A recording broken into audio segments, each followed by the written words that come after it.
नमस्कार विद्यार्थियों, विद्या भारती संस्थान द्वारा ऑनलाइन क्लासेज में जो चलाई जा रही है उनमें आपका स्वागत है। मैं शंकरलाल गुर्जर, उच्च माध्यमिक आदर्श विद्या मंदिर चाकसू।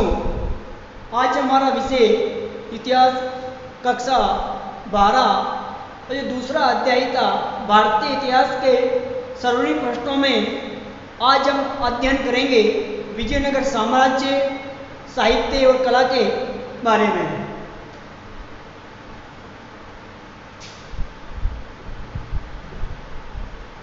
पार्ट 2 में जो हमारा टॉपिक रहेगा विजयनगर साम्राज्य। बात करें विजयनगर साम्राज्य की स्थापना 1336 ईस्वी में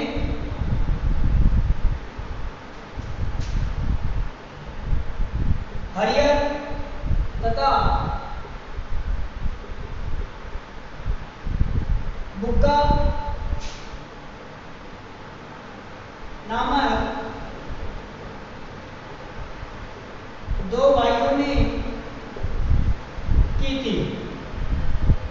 विजयनगर वर्तमान में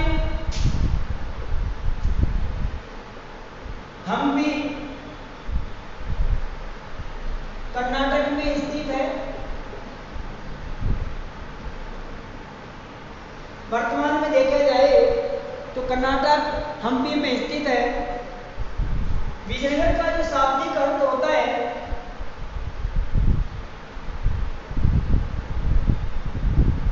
विजयनगर का शाब्दिक अर्थ होता है जीत का शहर। विजयनगर का शाब्दिक अर्थ होता है जीत का शहर। स्थापना 1336 में हरियर तथा बुक्का नामक दो भाइयों के द्वारा। वर्तमान में स्थिति देखी जाए तो हम्पी कर्नाटक में स्थित है और विजयनगर का जो शाब्दिक अर्थ है वो है जीत का शहर। अब बात करें विजयनगर जो साम्राज्य था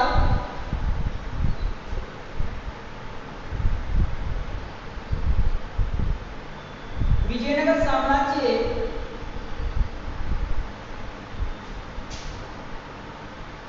साम्राज्य मध्य युग का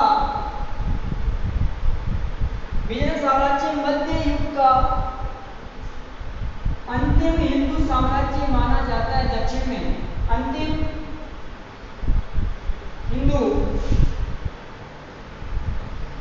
साम्राज्य माना जाता है। मध्य युग की बात करें तो मध्य युग में का ये प्रथम साम्राज्य माना जाता है। ये अंतिम मध्य युग का प्रथम साम्राज्य माना जाता है। मध्य युग का प्रथम साम्राज्य माना जाता है कौन सा? विजयनगर। विजयनगर के बारे में हम बात करें तो विजयनगर में अब दक्षिण अफ्रीका के मोरक्को शहर से एक यात्री आता है अब्दुल रज्जाक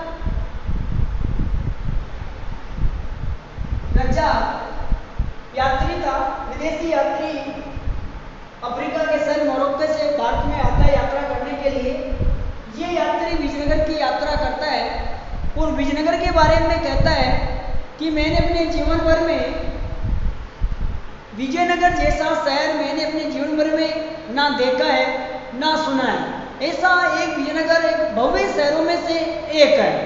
तो आप कल्पना कर सकते हैं कि उस समय आज से 700 साल पहले भी हमारे भारत में कितने अच्छे सुदृढ़ प्रणाली वाले शहर विकसित किए गए थे। तो अब्दुल रज्जाक किसकी यात्रा करता है? विजयनगर की यात्रा करता है। विजयनगर की यात्रा कौन करता है? अब्दुल रज्जाक करता है और कहता है विजयनगर दुनिया के भव्य शहरों में से एक है जो ना मैंने पहले देखा है ना पहले सुना है। अब बात करते हैं साम्राज्य विस्तार। साम्राज्य की स्थापना हरि बुक्का के द्वारा की गई। तो हरि और बुक्का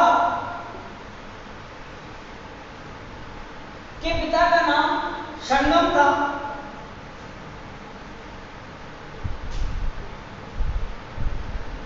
तो हरिहर मुक्का का नाम, पिता का नाम संगम था और अपने पिता के नाम पर ही ये संगम वंश के नींव डालते हैं। 1336 से लेकर संगम वंश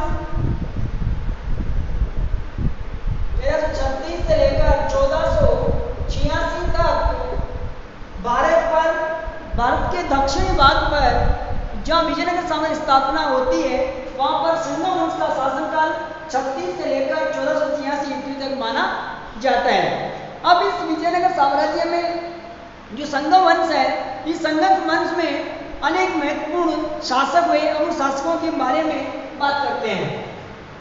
तो जो पहला शासक है वह हरिहर प्रथम है। हरिहर प्रथम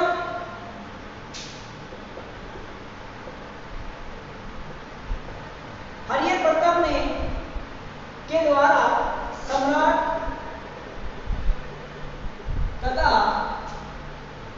महाराजाधिराज की उपाधि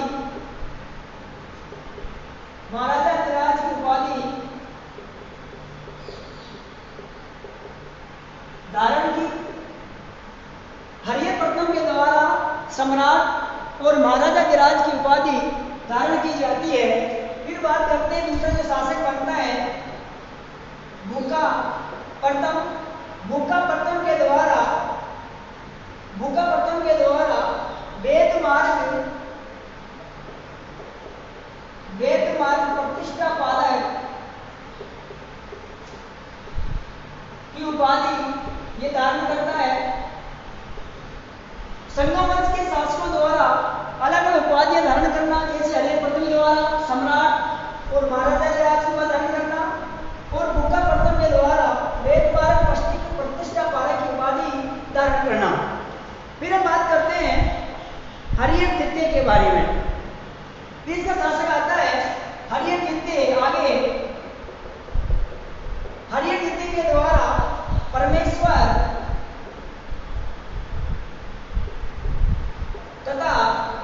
तथा राज महाराजाधिराज इसके साथ धारण की जाती है।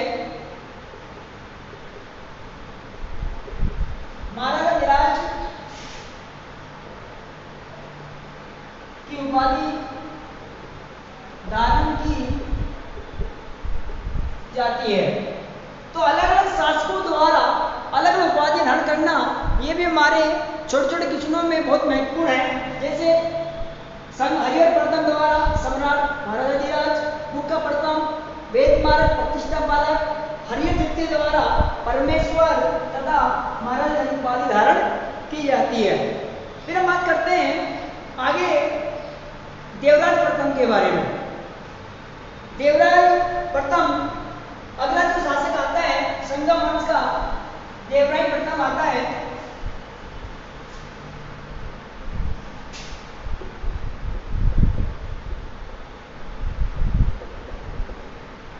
देवराज प्रथम द्वारा 1422 का कार्यकाल रहता है।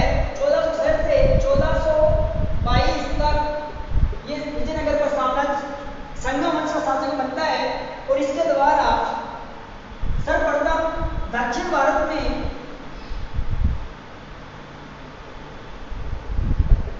सिंचाई के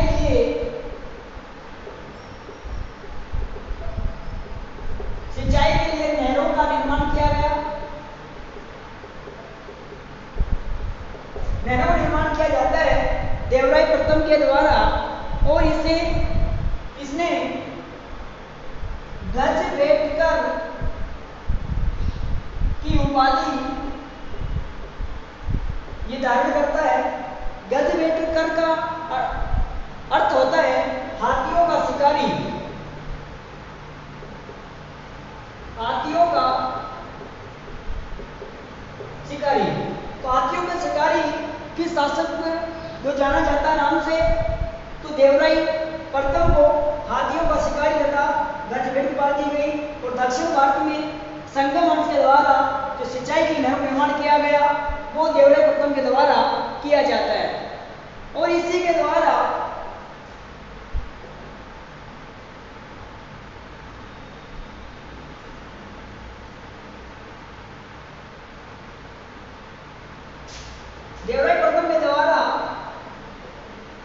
संस्कृत में सुधानिधि नाटक लिखा गया।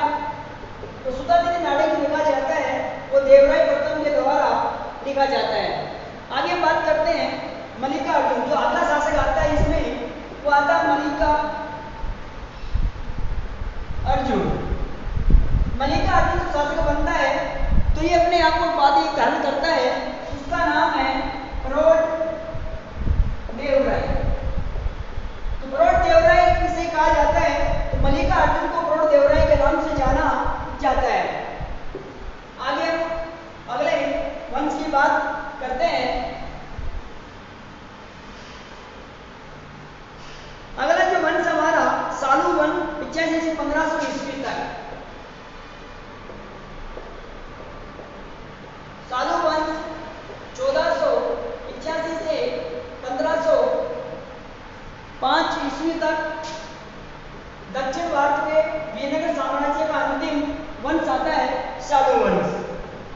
फिर आगे हम बात करते हैं तुलु वंश की।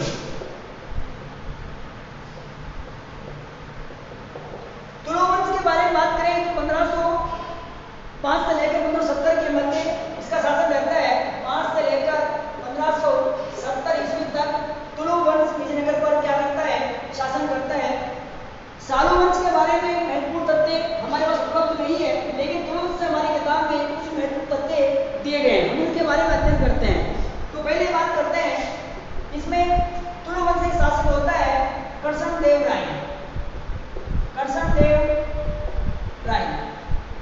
कृष्णदेव राय के द्वारा जब ये शासक करता है 1509 से 1530 के मध्य 29 मध्य शासन का विजयनगर में शासन करता है। 1509 से लेकर 1529 के मध्य ये शासन करता है और इसे यह भी उपाधि धारण करता है यवनराज स्थापनाचार्य। यवनराज स्थापनाचार्य उपाधि धारण करता है कि उपाधि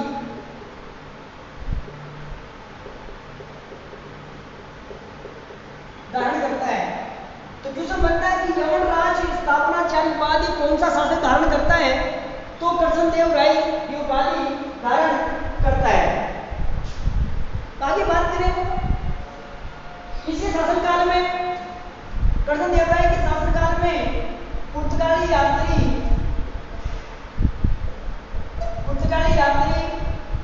डाई डोमिंगोस पायस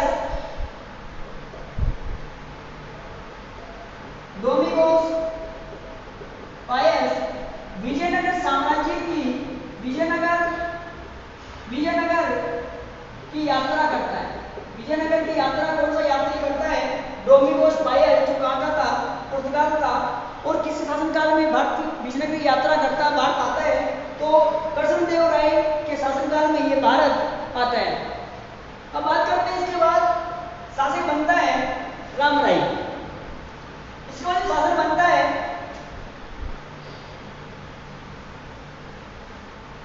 तुलु वंश का अगला जो शासक होता है रामराय होता है।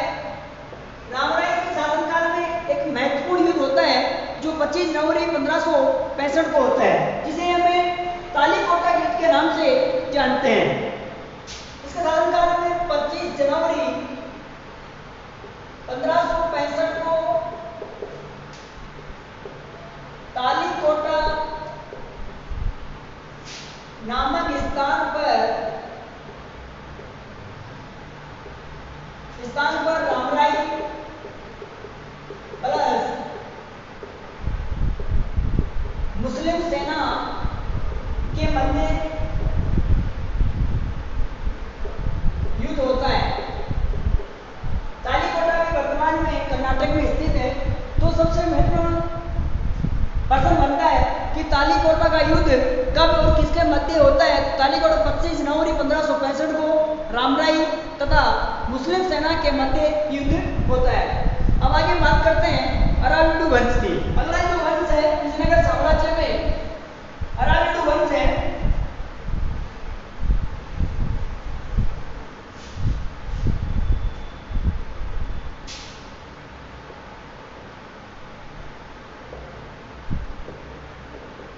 1570 से 1650 ईस्वी तक।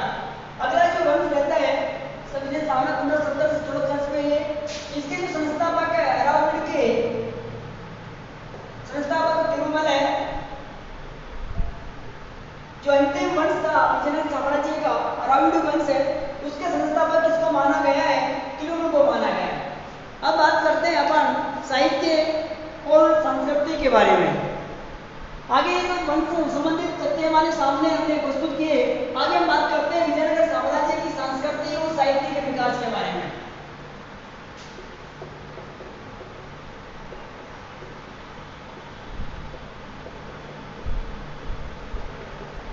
सांस्कृतिक विकास कैसा रहा विजयनगर साम्राज्य का, उसमें बात करें तो विजयनगर साम्राज्य 3 शताब्दी तक जीवित था।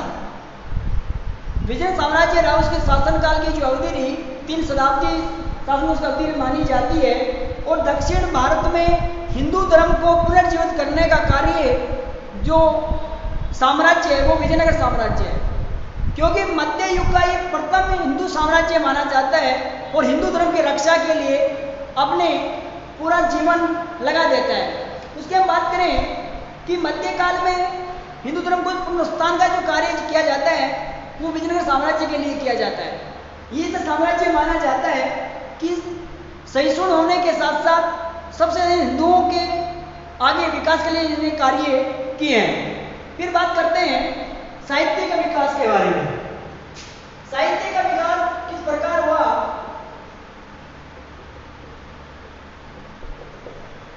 तो अलग अलग विजयनगर साम्राज्य में बहुत सारे विद्वान निवास करते थे। उन विद्वानों के द्वारा अलग अलग ग्रंथों की रचनाएं की जाती है। उनमें जो पहले बात करें कृष्णदेव राय के शासनकाल में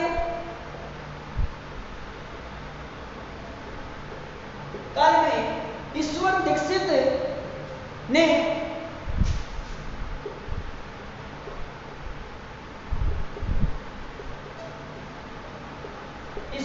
ने हेमकूट नामक महाकाव्य की रचना की है। हेमकूट नामक महाकाव्य की रचना की है। तो हेमकूट महाकाव्य की रचनाकार कौन है? ईश्वर दीक्षित है।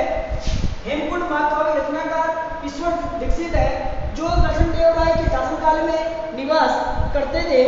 अब आप इसके बाद में बात करते हैं कृष्णदेव राय द्वारा भी संस्कृत में स्वयं कृष्णदेव राय का संस्कृत में नाटक लिखा जाता है जाम्बवती कल्याणम। जाम्बवती कल्याणम स्वयं इनके द्वारा एक नाटक लिखा गया है, संस्कृत भाषा में और नाम है जाम्बवती कल्याणम। किस तरह लिखा गया है? कृष्णदेव राय के द्वारा ये नाटक लिखा गया है। इसी के शासनकाल में एक प्रसिद्ध कवि और रहते थे अलसानी पेदन। इन्हीं के शासनकाल में एक प्रसिद्ध कवि रहते थे अलसानी पेदन। कृष्णदेव राय शासनकाल में लगभग 8 विशिष्ट प्रकार कवि रहते थे। उनमें अलसानी पेदन प्रमुख माने जाते हैं। अलसानी पेदन ऐसे कवि माने गए हैं कि इन्हें तेलुगु कविता का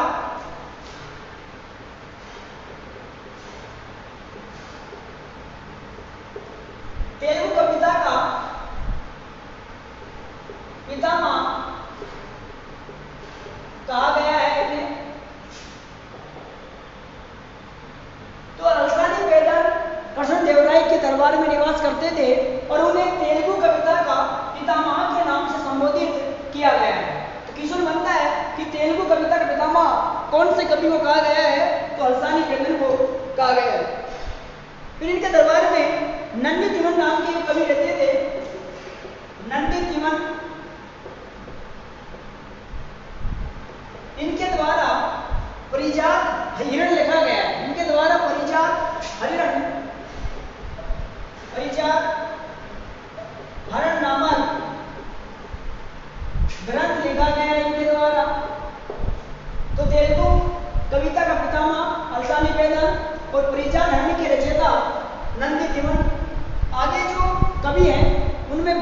मूर्ति है,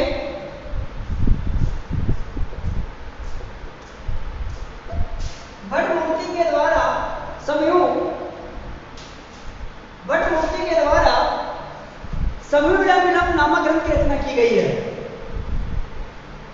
समूहविलम ग्रंथ की रचना इनके द्वारा की गई है।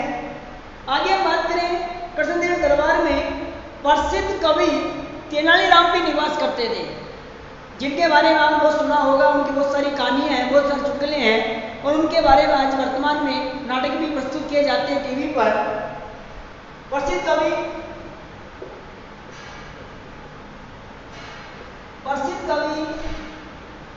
तेनालीराम,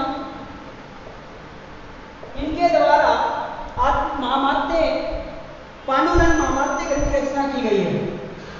पांडुरंग महामात्य ग्रंथ की रचना की गई है। प्रसिद्ध कवि तेनालीराम, इनके द्वारा पांडुरंग महामात्य ग्रंथ की रचनाएं की गई है। तो प्रसिद्ध, और आगे हम बात करें कृष्णदेव द्वितीय के द्वारा एक और शासक बनते हैं, कृष्णदेव द्वितीय।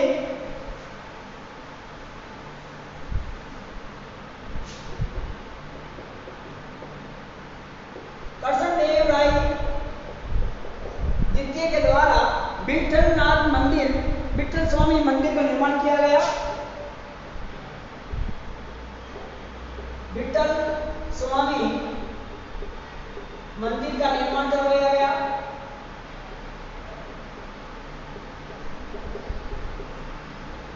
तो विठल स्वामी मंदिर के निर्माता कौन थे? कृष्णदेव राय द्वितीय थे। इसके बाद हम बात करें तो देवराय द्वितीय के द्वारा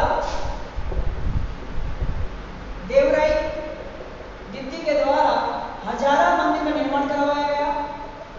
तो साहित्य और स्थापत्य की दृष्टि से विजयनगर साम्राज्य हमारे प्राचीन इतिहास के लिए, मध्यकालीन इतिहास के लिए एक महत्वपूर्ण साम्राज्य माना जाता है। तो बहुत सारे लेखकों द्वारा विजयनगर साम्राज्य के बारे में बताया गया है। और विजयनगर में कृष्णदेव राय के दरबार में 8 सर्वश्रेष्ठ कवि रहते थे। उन कवियों में अरसा निवेदन है, भट्ट मूर्ति है, नंदी दीवान है, ईश्वर दीक्षित है। इनके द्वारा अनेक ग्रंथ रचनाएं की गई, इसके बारे में अध्ययन किया है।